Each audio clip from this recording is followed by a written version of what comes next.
Voici François Pirette. Une légende de l'humour belge. Plus de 40 ans de carrière, les gars. Mesdames et messieurs, veuillez accueillir monsieur François Pirette.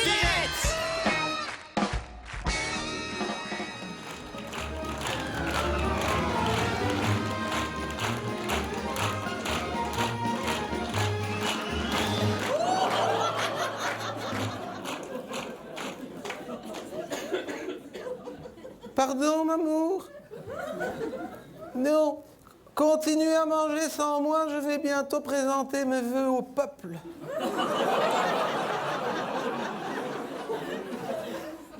Non, mais c'est en direct, donc prenez l'entrée sans moi, j'arrive. Voilà. Ah, vous avez déjà servi le caviar? Ah ben, à la longue, ça m'écoeure, vous le donnerez au chat. Ah, ça commence, on me dit que ça commence.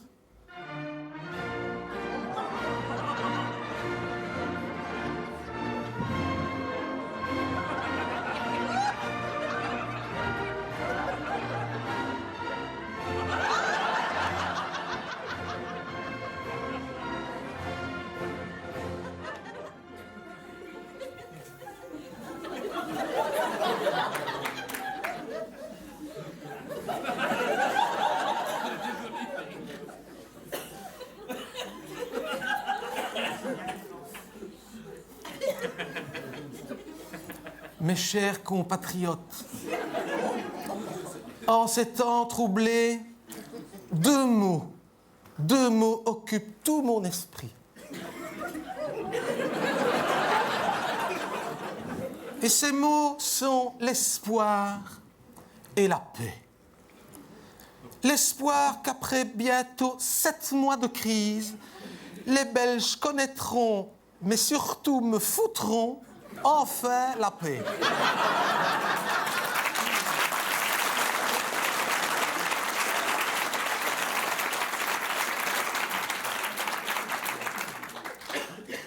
Tous les vieux couples traversent un jour ou l'autre une crise profonde et violente. Croyez-moi, ma femme et moi, on en sait quelque chose. Mais ces crises, une fois passées, laissent parfois derrière elles une solution insoupçonnée ou un enfant inattendu. Voire l'inverse.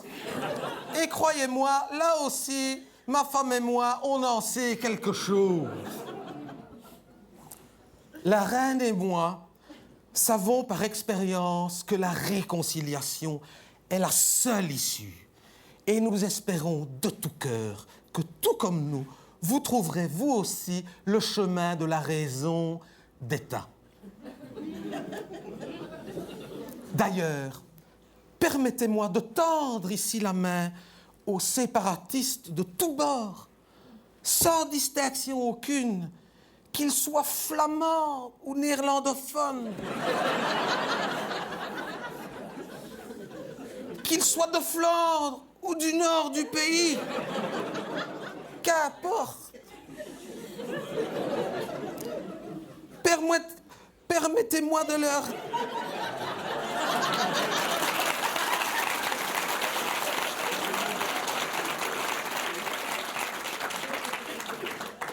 Permettez-moi de leur dire, avant qu'ils ne fassent imploser notre si beau pays, pensez à nous.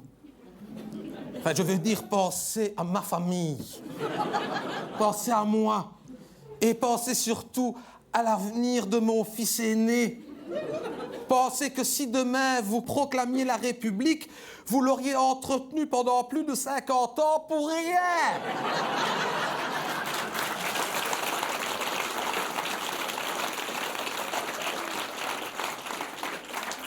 Quel gâchis alors, quel gaspillage! À ce propos, je voudrais aussi vous dire ma grande préoccupation face au chômage des jeunes, en disant aux parents qui ont encore à charge sous leur toit leur fils de parfois plus de 30 ans, que dis-je 30 ans, 40, voire 50 ans, parfois même avec femmes et enfants, tout ça parce qu'ils ne trouvent pas de travail. Je voudrais leur dire comme je vous comprends.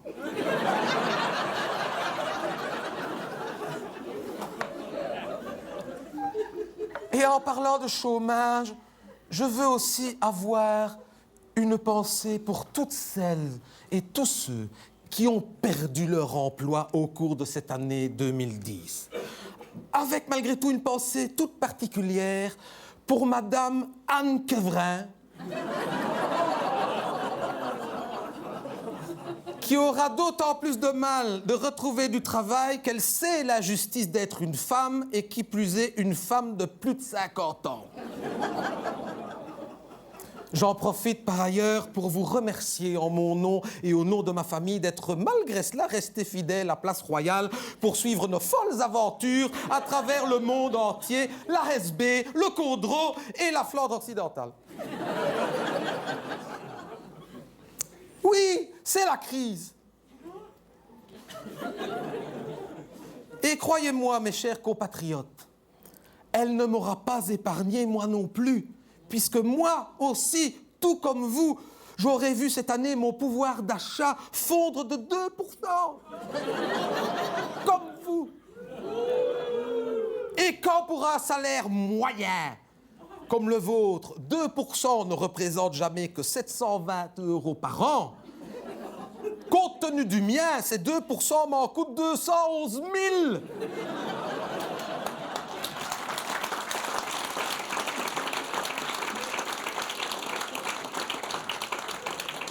Vous pouvez vérifier, j'ai fait le calcul.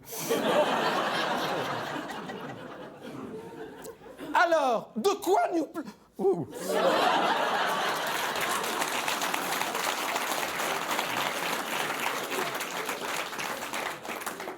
Alors, de quoi nous plaignons-nous? Qu'est-ce que 720 € comparé à 211 000? Ceci devrait vous rappeler qu'il est toujours plus aisé de voir la paille dans l'œil du voisin quand on ignore la poutre qui est dans le sien. Je sais que parmi vous, certains angoissent à l'idée de ne pas pouvoir chauffer leur petit logement social de 40 mètres carrés jusqu'à la fin de l'hiver. Eh bien, à ceux-là, je leur dis, imaginez.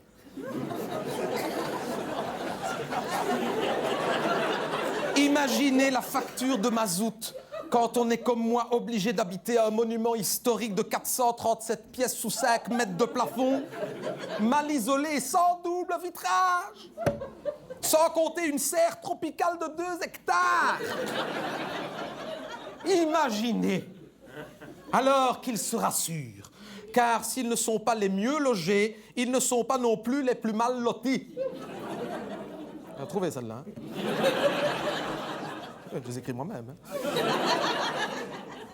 Cette année encore, la reine et moi sommes allés à la rencontre des plus démunis, dans les bidonvilles en Inde, en Afrique, en Asie, en Amérique du Sud, afin de pouvoir dire à notre retour aux habitants du Borinage, de la région centre et du Grand Charleroi, rassurez-vous, il en reste quelques-uns parmi eux qui sont encore plus malheureux que vous. Et à tous ceux qui, en Wallonie comme en Flandre, mais disons surtout en Wallonie, connaissent la précarité, le mal-logement, la malnutrition et la peur du lendemain, je leur dis, ne regardez pas vers Laken, regardez vers Haïti.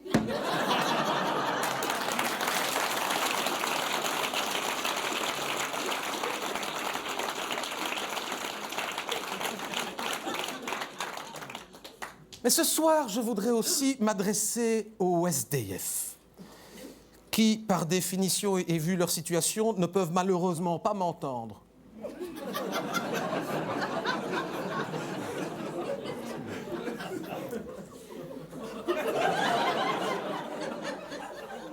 Mais peut-être que parmi eux, certains se réchauffent en ce moment sur une bouche d'aération en face d'une vitrine de chez Vandenborg ou de chez Mediamarkt, et que s'ils ne peuvent m'entendre, au moins peuvent-ils me voir. Alors à eux, je leur dis, chers SDF,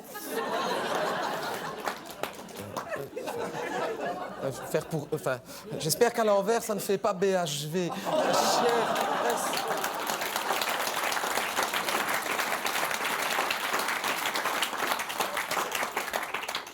notre roi est de tout cœur avec vous.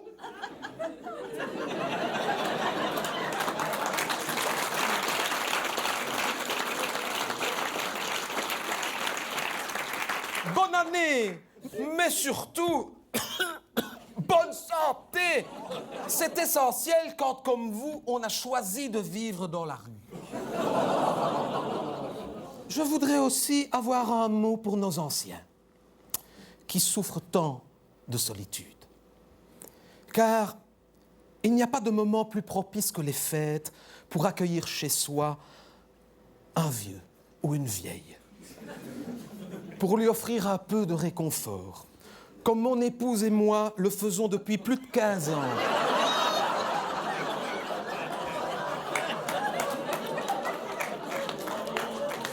En hébergeant chez nous une vieille Espagnole veuve et solitaire.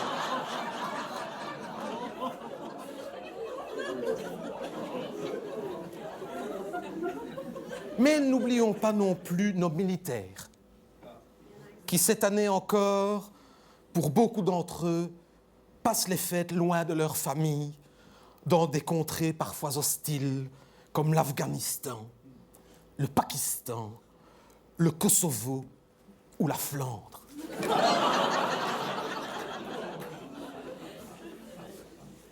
Avant de vous quitter, le Palais et RTL TVI me demandent de vous présenter ce DVD best-of